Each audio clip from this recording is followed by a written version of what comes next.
தமிழ் சமையலுக்கு உங்களை அன்புடன் வரவேற்றுக் கொள்கின்றேன். இதுவரை எனது சேனலுக்கு ஆதரவு தந்து கொண்டிருக்கும் அன்பு உள்ளங்கள் அனைவருக்கும் என் நெஞ்சார்ந்த நன்றியை தெரிவித்துக் கொண்டு, இதுவரை எனது சேனலை சப்ஸ்கிரைப் செய்யாதவர்கள் தயவு செய்து சப்ஸ்கிரைப் செய்து கொள்ளுங்கோ. கூடவே பெல் பட்டனை தட்டி விடுங்கோ. அப்பொழுதுதான் நான் போடும் புதிய வீடியோக்கள் உடனுக்குடன் உங்களை வந்து சேரும். மீண்டும் நான் உங்களுக்காக இன்னும் ஒரு புதிய சமையலோடு வந்திருக்கின்றேன். இன்று எனது ஊரில் இருக்கின்ற எனக்கு தெரிந்த அக்கா ஒரு ஆள், அவளுடைய பெயர் வந்து செல்வராணி அக்கா. அவள் எனக்கு நான் சின்ன பிள்ளையாக இருக்கிற டைமில் இப்படி கலராக லட்டு செய்வாள் வித்தியாசமாக. அவள் போடுகின்ற ஒரு சில பொருட்கள் வித்தியாசமாக இருக்கும். அப்போ நான் அவவை கேட்டு இந்த லட்டு உங்களோட பகிர்ந்து கொள்ள போகிறேன். இந்த லட்டு எப்படி செய்யலாமென்று வாங்கோ. வீடியோக்குள்ளே போய் இந்த லட்டுக்கு தேவையான பொருட்கள் என்னன்னு சொல்லியும் இது எப்படி ரெடி பண்ணலாமென்னு பார்ப்போம். இந்த லட்டு செய்கிறதுக்கு தேவையான பொருட்களை பார்த்தோம்னு சொன்னால், இதில் 1 கிலோ சீனி எடுத்து வச்சுருக்கிறேன், வெள்ளை சீனி. இதில் 1 கிலோ ரவை, வறுத்த ரவை எடுத்து வச்சுருக்கிறேன். இங்கே ஒரு 5 ஏலக்காய் அளவு வறுத்து பவுடர் ஆக்கி வச்சுருக்கிறேன், ஒரு காத்தேக்கரண்டி அளவு. அடுத்தது இங்கே 250 கிராம் வறுத்து உடைச்ச கச்சான் வந்து அந்த கச்சானை இப்படி தூளாக நொறுக்கி வச்சுருக்கிறேன். அடுத்தது இங்கே இதில் பால் பவுடர், அதாவது நீங்கள் டீக்கு போடுற எந்த பால் பவுடர் இருந்தாலும் சரி, அது 225 கிராம் எடுத்து வச்சுருக்கிறேன். இதை நாங்கள் இந்த டம்ளரால் 3/4 டம்ளர் சுடுதண்ணி விட்டு தான் இதை கரைச்சி வைக்க போகிறோம். இல்லைன்னு சொன்னால் நீங்கள் இந்த மெஷர்மெண்ட் கப்பால் 3/4 கப்பு விட்டால் காணும், சுடுதண்ணி விட்டு கரைக்கணும். அடுத்தது இதில் 250 கிராம் பேரிச்சம்பளம் சின்னனா வட்டி வச்சுருக்கிறேன். இங்கே ஒரு 1.5 பாதி தேங்காய் எடுத்து திருவி இதை வறுத்து வச்சுருக்கிறேன். நீங்கள் தேங்காய் பூ அளந்தீங்கன்னு சொன்னால் ஒரு 400 கிராம் தேங்காய் பூ நான் வறுத்து வச்சுருக்கிறேன். இதில் வறுத்து அப்புறம் அளந்தீங்கன்னா 200 கிராம் இருக்கும் இதில். அடுத்தது இதில் வாசத்துக்கு விடுறதுக்காக நான் இதில் பனானா எசன்ஸ் எடுத்து வச்சுருக்கிறேன். இதில் ஒரு துளி விட போகிறேன். அடுத்தது இங்கே வெனிலா எடுத்து வச்சுருக்கிறேன். இந்த வெனிலா ஒரு கொத்தல் விட போகிறேன். மற்றது நீங்கள் விருப்பப்பட்டால் உங்களுக்கு விருப்பமான கலர் போடலாம். இதில் கலர் நான் உங்களுக்கு காட்டுறதுக்காக எடுத்து வச்சுருக்கிறேன். இவ்வளவு தான் இந்த லட்டு செய்கிறதுக்கு தேவையான பொருட்கள். வாங்க வீடியோக்குள்ளே போய் இதை எப்படி ரெடி பண்ணலாம்னு பார்ப்போம். நான் இந்த பால் பவுடரை முதல்ல சுடுதண்ணியில் கரைச்சி வைக்க போகிறேன். நான் உங்களுக்கு இப்போ மெஷர்மெண்ட் கப்பாலேயே அளந்து காட்டுறேன். இப்போ 1/2 கப்பு விட போகிறேன். நல்ல சுடு தண்ணி தான் விடுறேன் நான். 1/2 கப்பு, நான் 3/4 கப்பு விடணும்னு சொன்னேன். திரும்ப இந்த 1/4 கப்பால் 1 கப்பு விட போகிறேன். இதை விட்டு நல்லா கட்டி இல்லாமலுக்கு கரைக்க போகிறோம். இப்போ இதை நல்லா கட்டி ஒன்றும் இல்லாமலுக்கு நாங்கள் கரைச்சி வச்சிட்டு தான் ரவையை வறுக்க போகிறேன். ஏற்கனவே வறுத்த ரவை தான், நான் அதை ஒருக்கா கொஞ்சம் நெய் விட்டு வறுத்து எடுக்க போகிறேன். பார்த்திங்கன்னா இந்த பால் பவுடரை நான் நல்லா கட்டி ஒன்றும் இல்லாமலுக்கு நல்லா திக்காக கரைச்சி எடுத்துட்டேன். இப்போ வாங்க ரவையை வறுப்போம். அடுப்பில் ஒரு சட்டியை வச்சு கொஞ்சமாக நெய் விட போகிறேன்.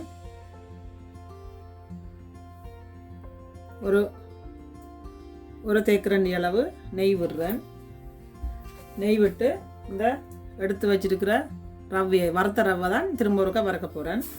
இதையும் இதுக்குள்ளே போட்டு இப்போ அடுப்பை போட்டு இந்த ரவையை லேசாக சூடு வர மட்டும் வறுக்க போகிறேன். இந்த ரவையை போட்டு ஒரு நிமிஷம் ஆயிட்டுது. நான் இதோட இந்த எடுத்து வச்சிருக்கிற வெள்ளை சீனியையும் போடுறேன். இது வந்து சீனி வந்து நான் உங்களுக்கு சொல்லல, ஒரு கிலோ சீனி எடுத்து வச்சிருக்கிறேன். இப்போ இதை நல்லா கலந்து இதோட சேர்த்து வறுப்போம். இப்போ பார்த்தீங்கன்னா இந்த ரவையையும் சீனியையும் நான் கிட்டத்தட்ட ஒரு 5 நிமிஷமாக இந்த அடுப்பில் வச்சு மீடியமான ஹீட்டில் வச்சு வறுத்துட்டேன். நல்லா சூடாகிட்டுது ரவை. இப்போ இந்த பார்த்தீங்கன்னா இந்த ரவை கொஞ்சம் சீனியும் கரைஞ்சி கொஞ்சம் குமைஞ்சு கொண்டு வந்துட்டு, அப்போ இந்த டைமில் நான் இதில் வறுத்து உடைச்சி வச்சுருக்கிற இந்த கச்சானை போடுறேன், அதாவது நிலக்கடலை. அடுத்தது இந்த வறுத்து வச்சுருக்கிற தேங்காய் பூ, இதெல்லாத்தையும் போட்டு நல்லா ஒருக்கா கலந்து வறுப்போம். இப்போ இந்த கச்சான் தேங்காய் பூ போட்டு ஒரு 2 நிமிஷம் ஆகிட்டுது. இந்த டைமில் நான் இந்த வெட்டி வச்சிருக்கிற பேரிச்சம்பளத்தையும் நான் இதுக்குள்ளே போட்டு கலந்து இதோட சேர்த்து வறுக்க போகிறேன்.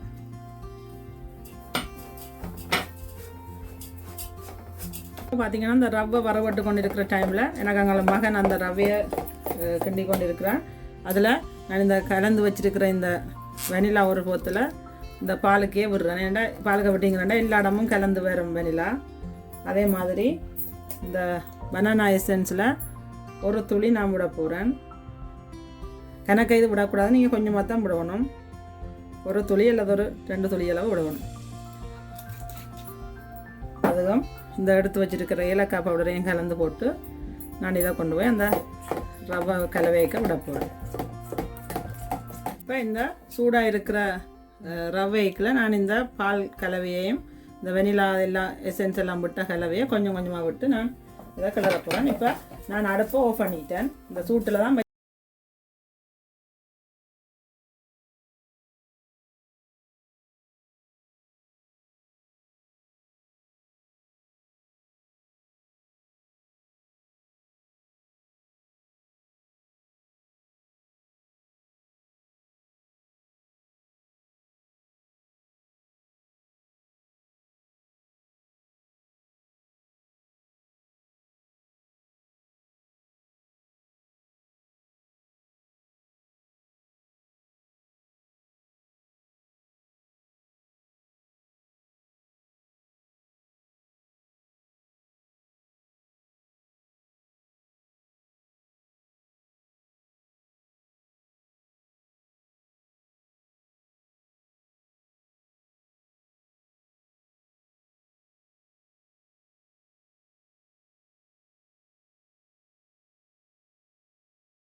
இதை லட்டை செய்திருக்கிறோம்.